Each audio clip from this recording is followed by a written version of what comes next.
Be sure to like, comment, and subscribe for more amazing HFY stories. Hit the bell icon to get notified about our latest uploads.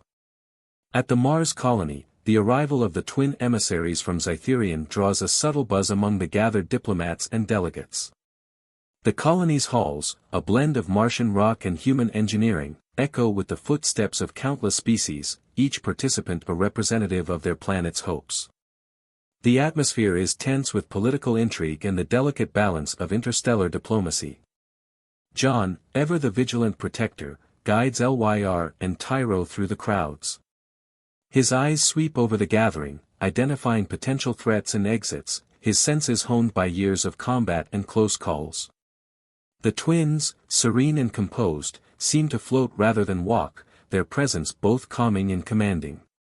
As they approach the conference room, a sudden disturbance ripples through the crowd. A delegate from a reptilian species known as the Vrax, notorious for their aggressive diplomacy, blocks their path. His scales glint under the artificial lights, eyes narrow and calculating.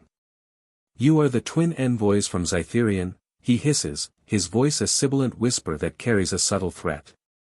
LYR steps forward, her expression unreadable.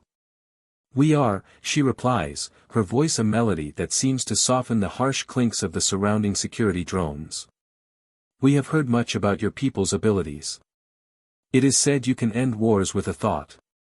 What are you offering us?" the Vrax delegate probes, leaning in, his interest piqued by rumors and speculations. Tyro, quieter yet no less intense than his sister, answers, "Understanding, peace, and a chance for prosperity.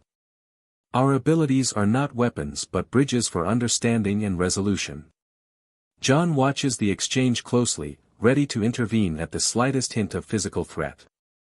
However, the confrontation ends as quickly as it began, with the Vrax delegate stepping aside, his curiosity unsatisfied but his hostility momentarily curbed.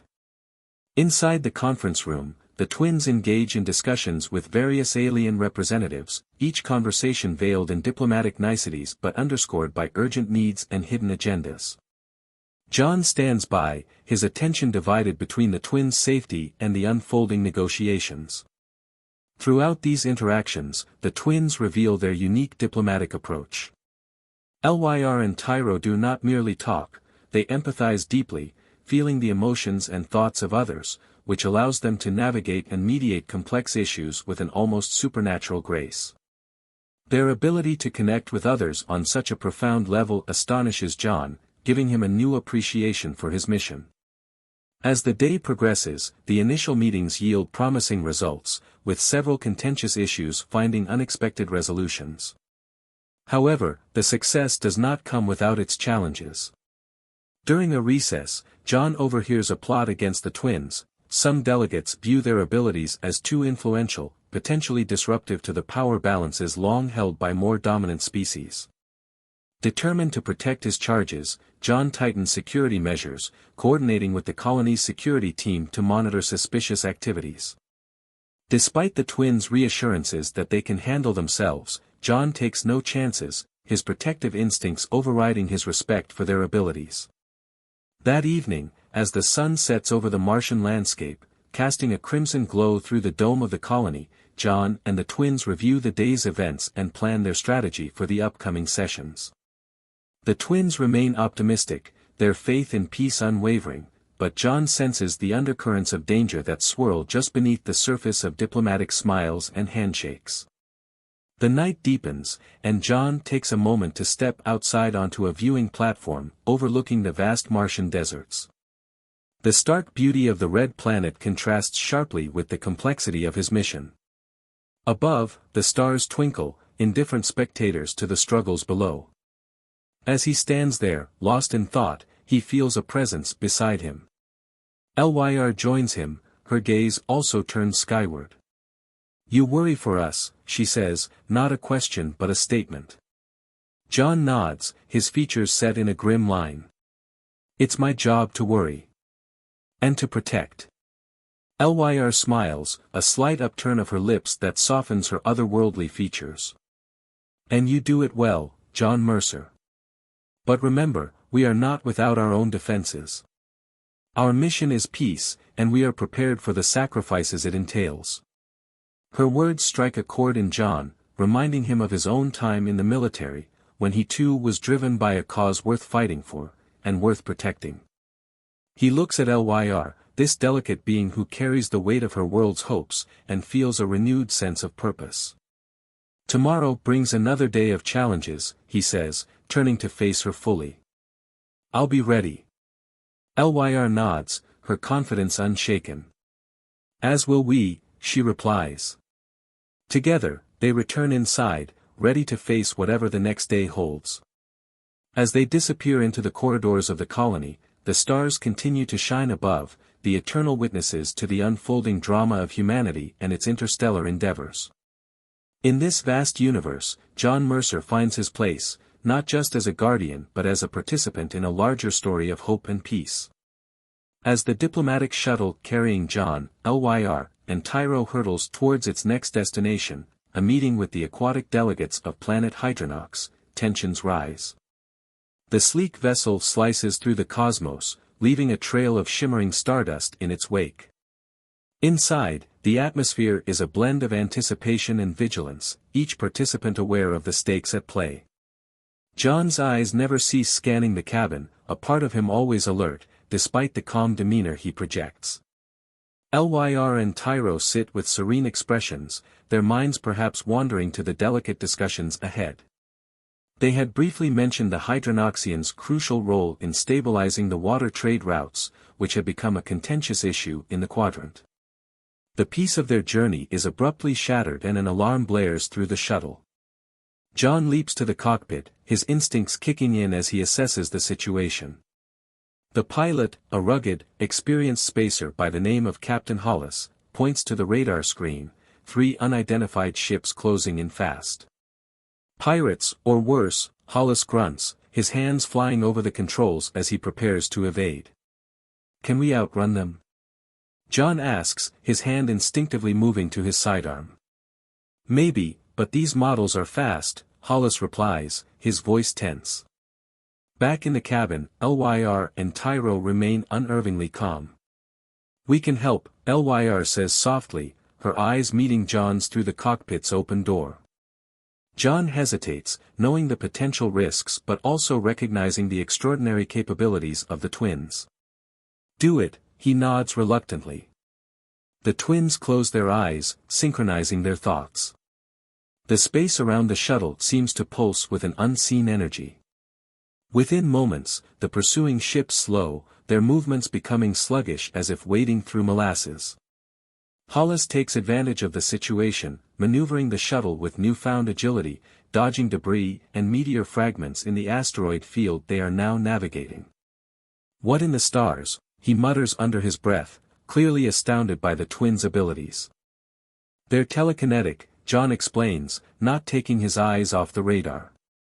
With the immediate threat managed, they make their way to Hydronox, but the encounter leaves them all shaken, especially John. His responsibility weighs heavily on him, the realization that the twins are not mere diplomats, they are powerful beings capable of influencing physical reality. Upon arrival at Hydronox, the reception is cool. The aquatic planet, covered mostly in deep oceans, houses its diplomatic quarters in a massive underwater dome, accessible only through specially designed submersibles. The transition from space to ocean is disorienting, and the pressure of the deep waters seems to mirror the political pressures awaiting them. The Hydronoxian delegates greet them in a large chamber filled with floating platforms, the walls alive with the bioluminescent glow of the local flora. The delegates themselves are an impressive sight, tall, slender beings with translucent skin through which one can see the flow of bioluminescent fluids. They move gracefully, their bodies adapted to the fluid environment. The discussions commence, with John staying close to the twins, his eyes constantly scanning for any signs of trouble. Lyr and Tyro, for their part, engage deeply with the Hydronoxians, discussing the importance of stabilizing the water trade routes not only for their planet but for the entire quadrant. As the talks progress, John notices a change in the demeanor of the Hydronoxian chief delegate. His earlier skepticism seems to soften as he listens to the twins' proposals, their empathetic negotiation style bridging gaps that had seemed insurmountable. However, just as the discussions seem to be reaching a favorable climax, an urgent message is delivered to John. The security team has detected an anomaly in the dome's structure, an indication of possible sabotage. John's protective instincts ignite, and he signals the twins discreetly. "We have a potential problem," he whispers, leaning in. "I need to check it out. Stay alert." Lyr nods, her eyes briefly flashing with the shimmering light of the chamber. "We will," she assures him. John moves swiftly, coordinating with the dome's security to inspect the anomaly. As he delves deeper into the mechanics of the dome, he discovers a device, a bomb, sophisticated and powerful enough to destroy the entire structure. With the help of the security team, John manages to deactivate the bomb, his heart racing as the timer ticks down. The realization that someone went to great lengths to stop their mission, or worse, to eliminate the twins, solidifies his resolve. Returning to the negotiation chamber, he finds the talks concluded successfully, the delegates signing a provisional agreement. The relief in the room is palpable, but so is the undercurrent of danger that now seems ever-present. As they prepare to leave Hydronox, John reports the incident to Lyr and Tyro.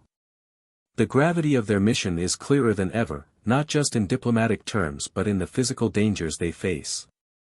The twins express their gratitude, their trust in John deepening. "We must be more careful," Tyro says, his voice low. "We are grateful for your vigilance, John." Lyr adds, "Your protection has given us the space to negotiate peace. We will need it even more in the days to come."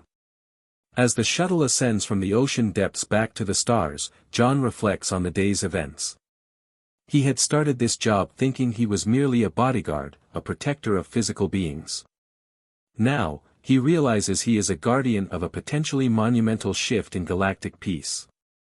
The weight of this responsibility is immense, but so is the potential reward, not just for him, but for the universe. As the shuttle left the aquatic brilliance of Hydronox behind, the stars above seemed even more distant and enigmatic, mirroring the deepening complexity of John's mission. The journey to their next destination, the arboreal planet Verdantia, provided a brief respite as the twins prepared to discuss their strategic positions for upcoming negotiations. During the flight, Lyr approached John, who was reviewing security protocols. "We need to talk about why we are really here," she said, prompting John to look up from his tablet.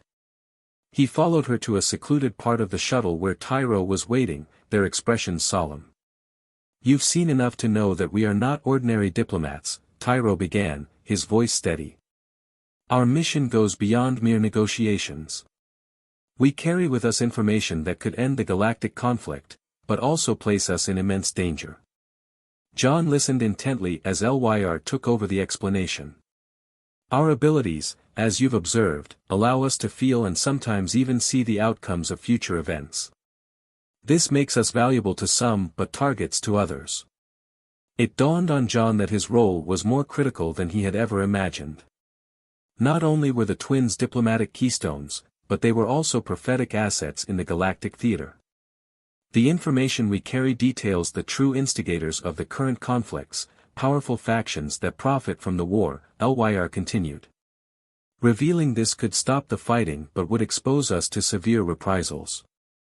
John's protective instincts, already heightened, shifted into overdrive. "I understand," he said. "I'll do whatever it takes to keep you safe." The shuttle landed on Verdantia, a planet lush with enormous forests and towering canopies. The natural beauty was breathtaking, but the task ahead allowed little time for admiration. The delegates from Verdantia were known for their deep connection to nature and their belief in transparency and honesty, traits that would either aid the twins' cause or challenge their guarded secrets. The negotiations took place in a grand hall built around a living tree, its branches spreading wide above, cradling the chamber in a natural embrace. Verdantian delegates, resembling their environment with bark-like skin and leafy hair, welcomed the twins with a quiet dignity. As the discussions commenced, John remained close, watching the interactions with an ever-watchful eye for any sign of danger. The twins, utilizing their unique abilities, engaged deeply, sharing their visions of peace and cooperation. They spoke of the interconnectedness of all life forms, a message that resonated well with the Verdantian philosophy. However, midway through a delicate part of the dialogue, John noticed a shift in the atmosphere. A delegate from a previously uncommitted sector, his features sharp and his gaze calculating, posed a question that veered dangerously close to exposing the twins' deeper secrets. You speak of paths to peace, but how can you assure us of these outcomes? What foreknowledge guides your steps? Tyro answered carefully, our assurances come from understanding deep truths about the conflicts, truths we wish to share under the right circumstances to ensure they lead to peace, not further war. The question hung in the air, heavy with implication. After the meeting, as they walked through the verdant pathways of the diplomatic compound, John addressed the twins. That was too close. We need to be more careful about how much we reveal. Yes, Lyr agreed, her eyes reflecting the dappled sunlight through the leaves. But it is a delicate balance, John. We need their trust as much as we need our safety. The day concluded with some agreements tentatively in place, the natural setting of Verdantia a calming influence on the high stakes of their negotiations. That evening, as they prepared for the next day, John received a secure message from his contact back on Earth, warning him of a potential bounty placed on the twins by unknown entities. With this new threat looming, John enhanced their security protocols, doubling the guards and securing their living quarters. The twins seemed to appreciate his diligence but remained focused on their mission, undeterred by the danger. Late into the night, John sat with the twins, planning their next moves. We're heading to the industrial planet of Pharaohs next, Tyro noted. The challenges there will be different. More mechanical, less organic. The stakes are getting higher. John nodded, processing the continuous layering of risk with each planet they visited. I'll coordinate with Pharaoh's security ahead of our arrival. We'll need all the help we can get. As they discussed, Lyr looked out at the Verdantian night, the sounds of the nocturnal creatures a soft backdrop to their strategic planning. It's more than just stopping the war, she reflected. It's about planting seeds of a lasting peace. What we have could change the galaxy, but only if we survive to share it. John felt the weight of her words, his resolve hardening. We will, he assured her, his voice firm. You'll get your chance to change things. On my watch. The journey ahead promised no respite, each destination weaving more tightly the intricate tapestry of diplomacy and danger. But amidst the celestial travels and political maneuverings, a bond had formed, one forged in the fires of shared peril and a mutual commitment to a cause greater than themselves. As the stars wheeled overhead, John, Lyr, and Tyro faced the future not just as protector and charges, but as allies in a quest to bring light to the darkest corners of the galaxy. The shuttle to Pharaohs left Verdantia with a heavy silence hanging over its occupants. John, Lyr, and Tyro were deep in thought, each processing the dual challenges of their mission and the increasing dangers that stalked them from shadowed corners of the galaxy. Pharaohs, an industrial hub known for its vast factories and sprawling refinery complexes, was starkly different from Verdantia's lush landscapes. As the shuttle descended through the gray, smog-filled skies, the environment seemed to mirror the grim mood that had settled over John and the twins. Upon landing, the industrial clangs and the constant hum of machinery greeted them. The planet was a center for galactic commerce and industry, critical to the war effort for multiple factions, making it a nexus of intrigue and covert operations. It was here that the twins needed to secure agreements on resource allocations that could shift the balance of power and potentially hasten the end of the conflict. As they made their way to the diplomatic quarters, situated in a more secluded part of the industrial complex, John increased their security detail, alert to any sign of the bounty hunters he had been warned about. Despite the protections, the threat felt closer than ever, almost as if it seeped from the very walls of the metallic buildings surrounding them. The first day of negotiations proceeded under a heavy guard. The Ferocian delegates were primarily engineers and industrial magnates, more accustomed to dealing with schematics and production quotas than with diplomatic subtleties. The twins, however, adapted their approach, discussing the technical efficiencies and long-term benefits of peace, which could lead to innovation and prosperity. However, midway through a critical discussion about redirecting certain resources from military to civilian production, the lights flickered ominously, and a sudden explosion rocked the meeting hall. Panic ensued as smoke filled the room and the sound of crumbling metal resonated through the air. John reacted instinctively, pulling Lyr and Tyro away from the chaos towards a predesignated emergency exit. As they navigated through the dimly lit corridors, another explosion sealed the main path, forcing them to take a less direct route to safety. Once outside, John scanned the area for immediate threats while trying to assess the damage. It was a sabotage, he muttered, checking his communicator for updates from the security team. Someone doesn't want this mission to succeed. The twins were calm, but the severity of the attack had visibly shaken them. This was not a random act, Tyro stated, his gaze darkening. It's related to the information we carry. We're getting closer to revealing truths that some would prefer kept in darkness. We need to continue, Lyr insisted, her resolve firm despite the near miss. Every agreement we secure, every alliance we forge brings us closer to peace. John agreed, but his primary concern was their safety. He contacted the planetary security forces and arranged for an immediate investigation into the attack while requesting additional protection. As they regrouped in their temporary quarters, heavily guarded by both their own security detail and Ferocian forces, John organized a quick debriefing. We'll tighten security at all upcoming meetings. No exceptions. I want a thorough check on everyone entering the negotiation area. We can't afford another breach. The investigation into the sabotage revealed a troubling network of corruption. It appeared that some industrial factions on Pharos, deeply embedded in the war economy, were actively working against any shift towards peace. These factions had a vested interest in continuing the conflict, profiting from the chaos. With this new information, the twins decided to adjust their strategy. They proposed a series of smaller, more secure meetings with individual delegates, aiming to isolate the disruptors and secure the necessary agreements from those who favored peace. Each meeting was fraught with tension, the stakes visible in the weary faces of the delegates who, one by one, came to see the benefits of the twins' proposals. Despite the threat of further attacks, progress was made, each agreement a step toward the larger goal. However, the success of their efforts on Pharos came at a cost. The constant threat of danger took its toll, and the strain was visible not just on John but also on Lyr and Tyro.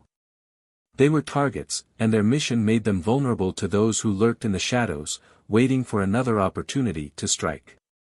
As they prepared to leave Pharos, John received a tip about a possible lead on who had organized the sabotage. This information would take them off the diplomatic path, leading them into the murkier waters of espionage and covert operations. Are you sure you want to pursue this?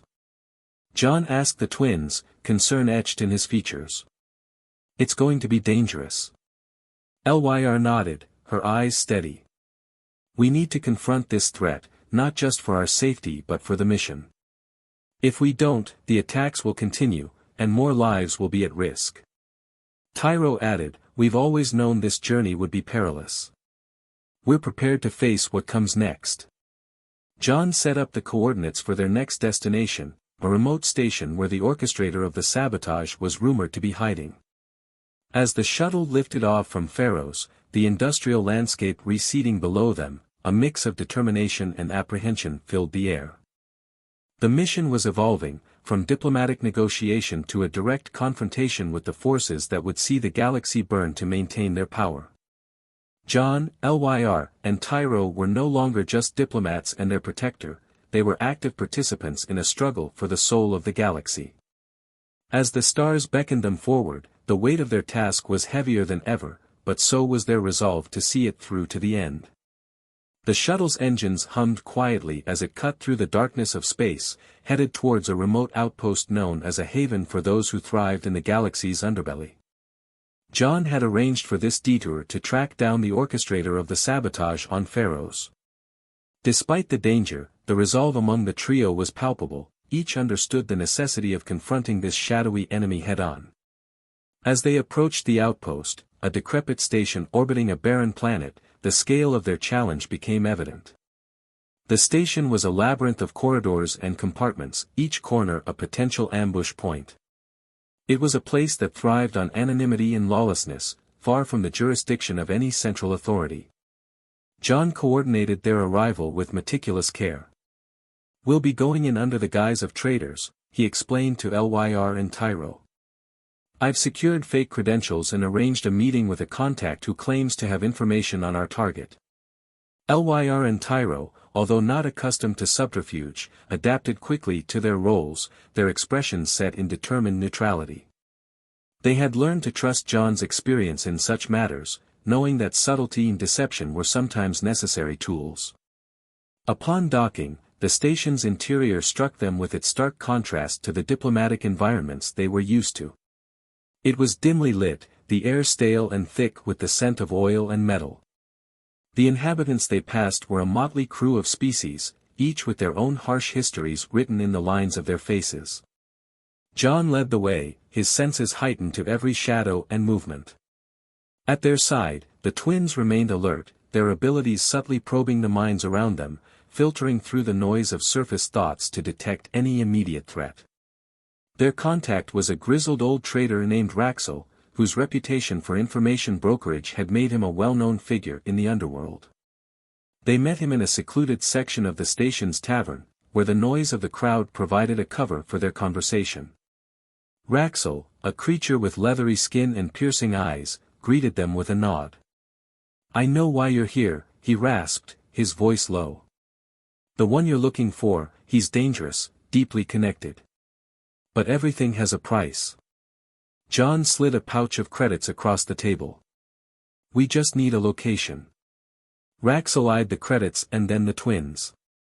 His gaze lingered on them longer than John liked, but eventually, he provided the coordinates of a hidden base where the orchestrator supposedly operated.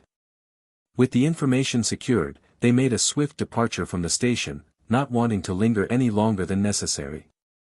Back aboard their shuttle, they set a course for the coordinates, each aware that they were heading into potentially even greater danger.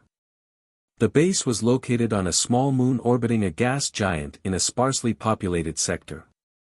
As they approached, the moon's surface appeared desolate, pockmarked with craters and rugged terrain. The base itself was partially underground, likely to avoid detection from routine scans. John prepared their approach with caution. "We go in armed but aiming for stealth. We need to apprehend this orchestrator and get whatever information we can about who's behind the sabotage."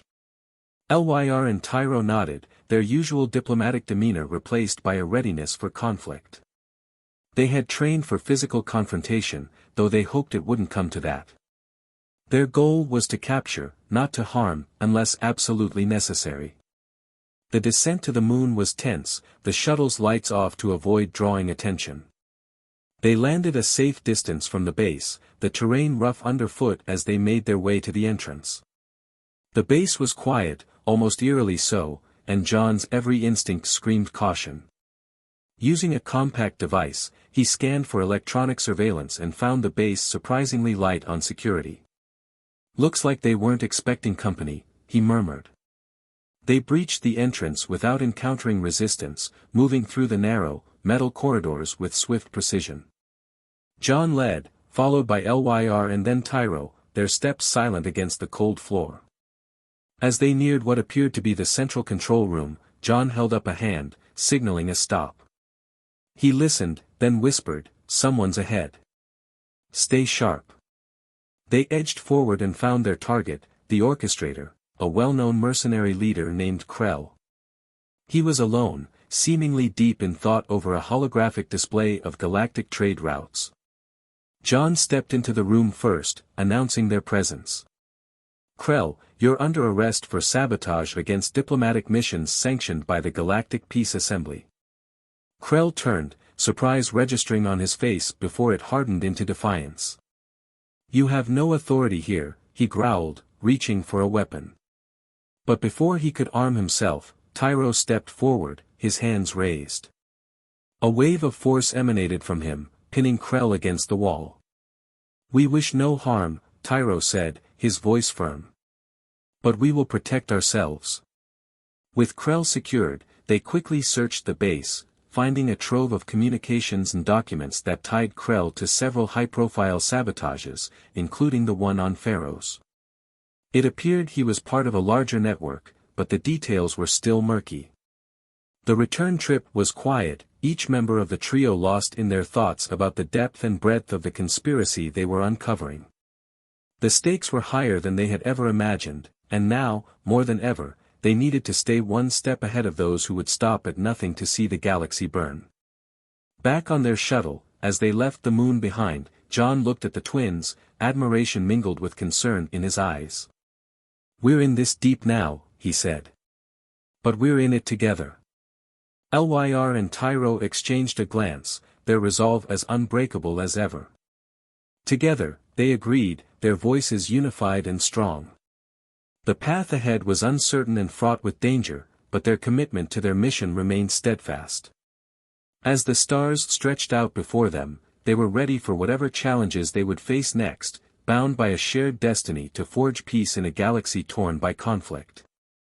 As the shuttle streaked through the cosmos, away from the isolated moon base with its secrets and shadows, John, Lyr, and Tyro reviewed the evidence gathered from Krell's operations.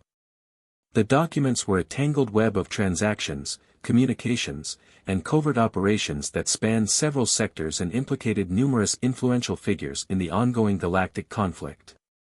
It's more extensive than we feared, John noted grimly, scrolling through another encrypted message they had managed to decode.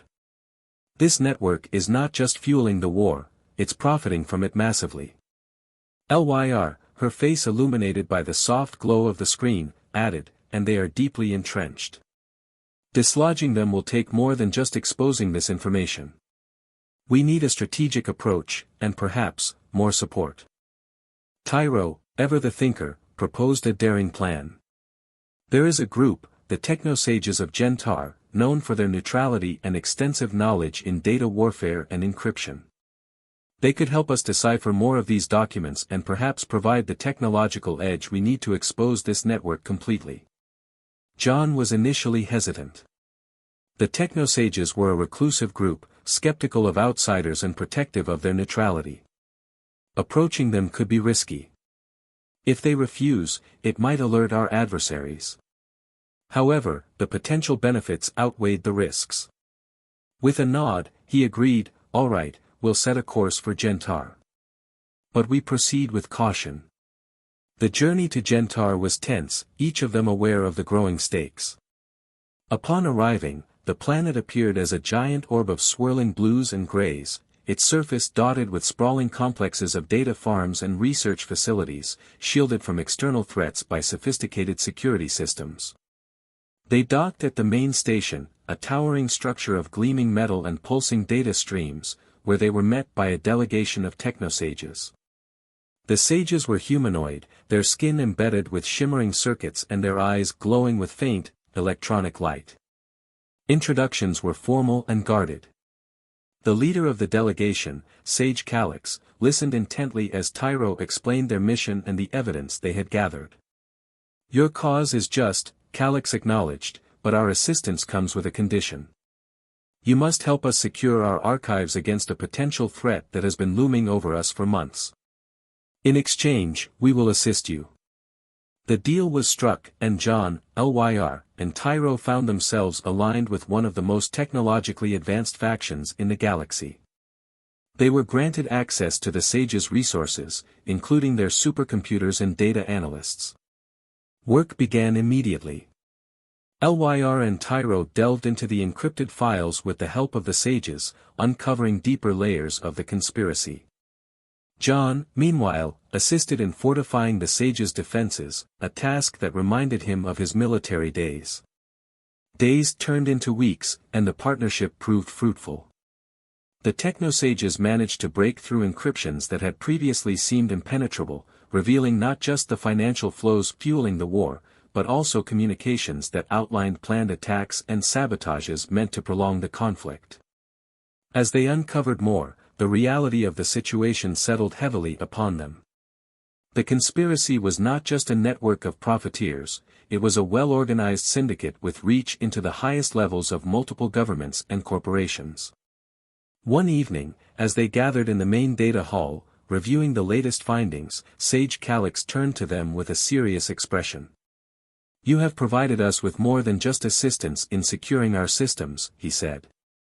"You have shown us the extent to which the galaxy suffers. We will commit more fully to your cause. It is time for the technosages to step out of the shadows." This newfound commitment from the technosages was a significant victory, but it also meant that their next steps would be more dangerous than ever. They were no longer merely chasing shadows, they were about to confront a storm. The plan was set. Using the data gathered, they would expose the network through a series of coordinated leaks and data dumps across influential media platforms, timed to cause maximum disruption to the syndicate's operations and to galvanize law enforcement across the galaxy. As the day of the leak approached, tension mounted. Security measures around their operations on Gentar were tightened, and every possible countermeasure was put in place to protect the data and their lives. Finally, the moment arrived. With a series of keystrokes, the data was released into the galaxy, immutable and replicating across countless systems faster than it could be stopped. The impact was immediate and explosive. News channels, data feeds, and social networks lit up with the revelations, causing chaos among the implicated parties. As the galaxy reeled from the disclosures, John, LYR, and Tyro prepared for the backlash.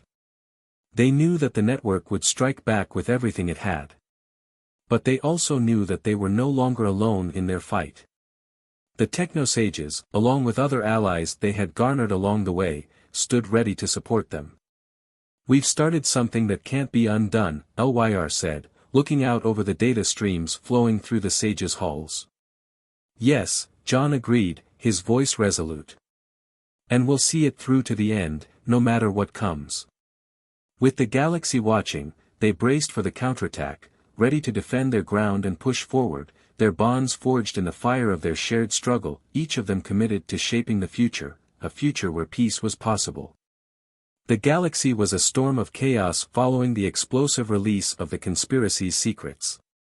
Across the stars, governments scrambled, corporations feigned ignorance, and the common citizens demanded justice. But amidst the turmoil, the syndicate, the shadowy network exposed by John, LYR, Tyro, and their allies, was preparing to strike back. The trio, along with the technosages, remained on Gentar, coordinating efforts to protect their allies and maintain the momentum of their revelations. They had disrupted an empire of profit built on the suffering of war, but they knew their enemies would not go quietly. One night, as John reviewed security logs in their temporary command center, an alert blared across the room. "Incoming vessels," a technosage announced, his voice clipped with urgency. "Multiple warships exiting hyperspace near the planet." John bolted upright, his instincts on high alert. "Get defensive systems online. LYR, Tyro, find cover." This is their response. The monitors displayed a fleet of sleek, heavily armed ships emerging from hyperspace. They bore no official insignia, but their purpose was clear, to eliminate those who had exposed their operations. Sage Calix appeared at John's side, his glowing eyes scanning the data. "Our planetary defenses can hold for a while, but we are not built for prolonged battles. You must prepare for the possibility that they will try to infiltrate us on the ground." John's jaw tightened. "They're not just trying to destroy us, they want to silence the twins. This is about erasing the threat to their power." As alarms echoed through the complex, John moved swiftly, issuing commands. "Lock down the archives. Pull the twins to the secured inner chambers. And ready every able fighter, we're going to need all hands on deck. The first strike came swiftly. Orbital bombardments targeted Genter's surface, creating tremors that reverberated through the Technosage's complex. The planetary shield held for now, glowing faintly in the night sky, but cracks were beginning to show. John and a team of Sage warriors took defensive positions around the perimeter. Armed with advanced weaponry supplied by their hosts, they stood ready for the inevitable ground assault. The attackers would send troops once they realized the bombardment wasn't enough. And they did.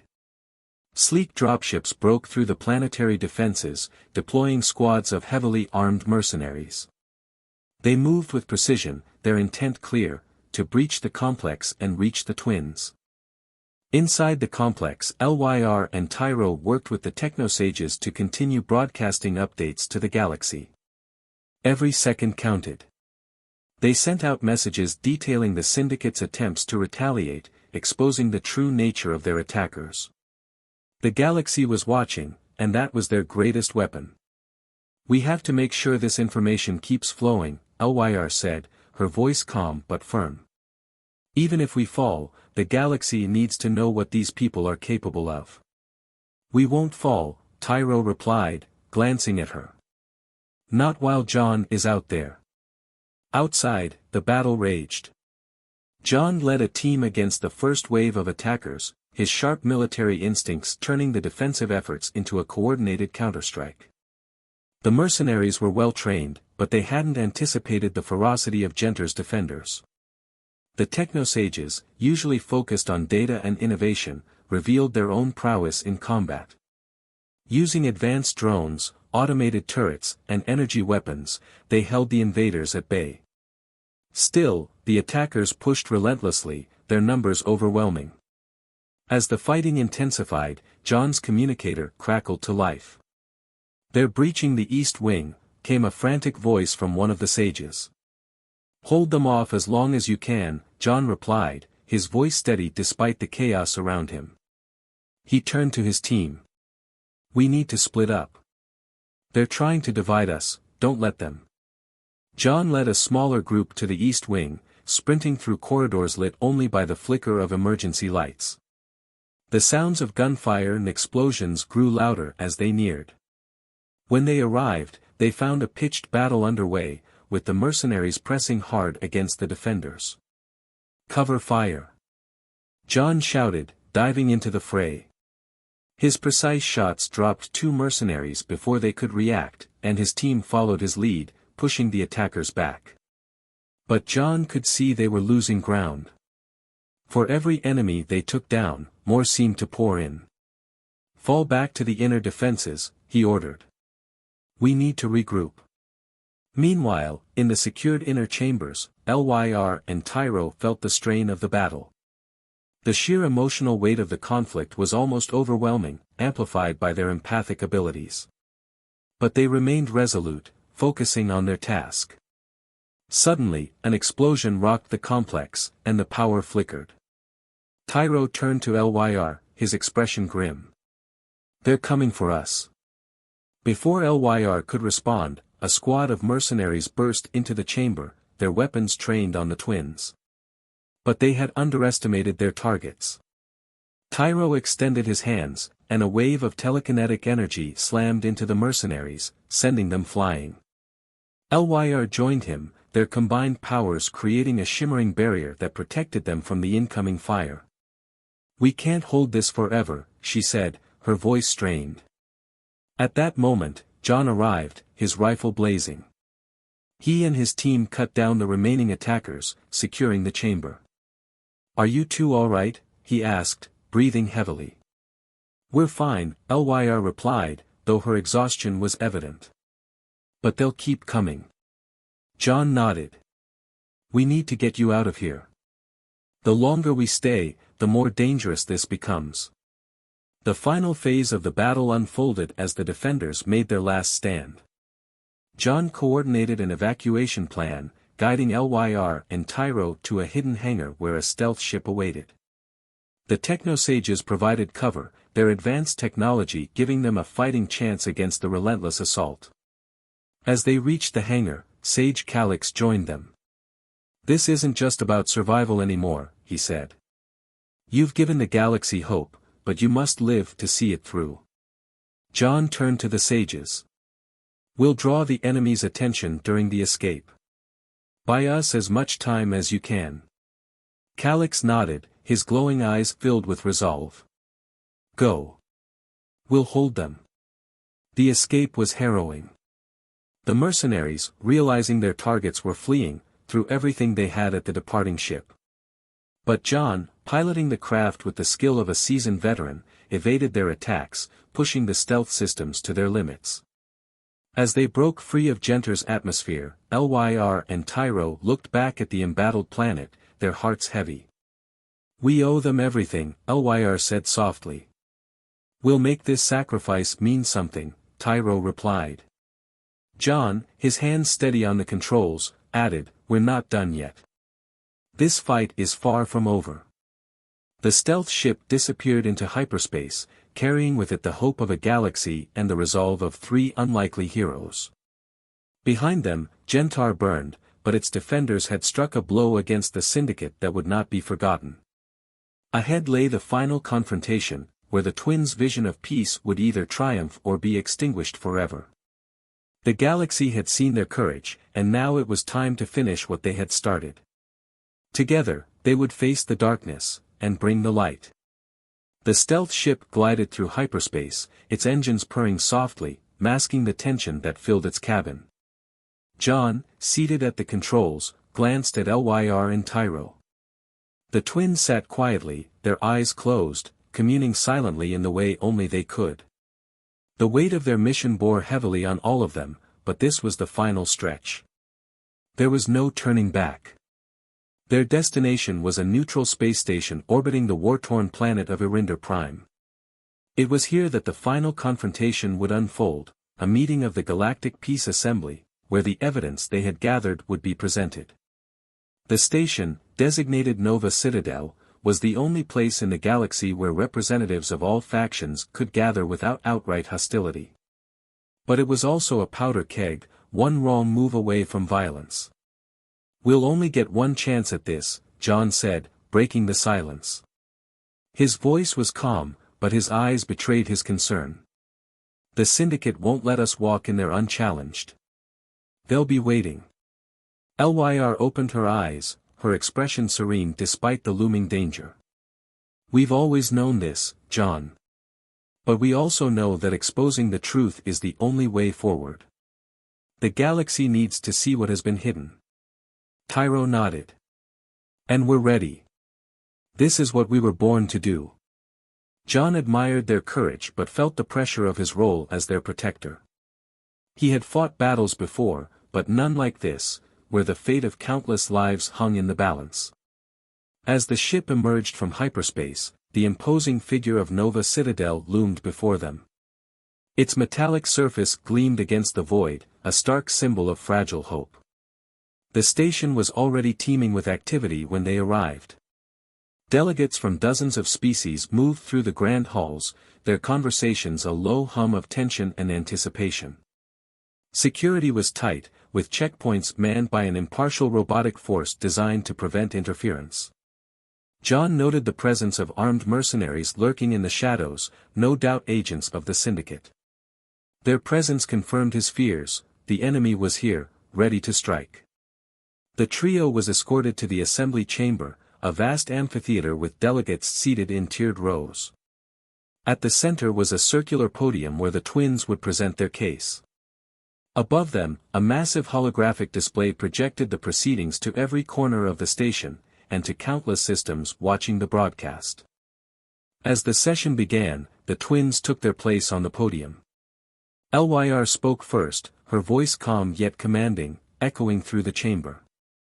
"Esteemed delegates, we come before you not as emissaries of one world, but as bearers of a truth that affects us all. For too long, the galaxy has been manipulated by those who profit from our divisions. Today, we expose them." Tyro followed, presenting the evidence they had painstakingly gathered. Holograms filled the air, showing encrypted communications, financial transactions, and tactical plans that linked the syndicate to the prolonging of the Galactic War. The delegates watched in stunned silence as the scope of the conspiracy was laid bare. The reaction was immediate and explosive. Cries of outrage echoed through the chamber as factions turned on one another, demanding accountability. John, standing at the edge of the podium, scanned the crowd for threats, his hand resting on the weapon concealed beneath his jacket. He knew the syndicate wouldn't allow this moment to pass unchallenged. And he was right. The first attack came swiftly, a targeted explosion on the far side of the chamber. Chaos erupted as delegates scrambled for cover, and armed mercenaries stormed the room. Their target was clear: LYR and Tyro. John sprang into action, drawing his weapon and moving to shield the twins. "Stay down," he barked, firing precise shots that took down the nearest attackers. Around him, station security engaged the mercenaries, but it was clear they were overwhelmed. The twins, despite the chaos, remained focused. Tyro extended his hand, creating a telekinetic barrier that deflected incoming fire, while LYR reached out to the delegates, urging them to stay united. "This is their final move," she called out, her voice cutting through the panic. "They want to silence us because they fear what we've revealed. Don't let them win." John fought his way toward the podium, his movements a blur of calculated precision. A mercenary lunged at him with a blade, but John sidestepped and countered with a well-placed strike, disarming his attacker. He reached the twins just as another wave of mercenaries closed in. "We need to move," he shouted, helping them to their feet. "No," LYR said firmly, her eyes blazing with determination. "We stay. This is where we make our stand." John hesitated but saw the resolve in her expression. He nodded. "Then we hold the line."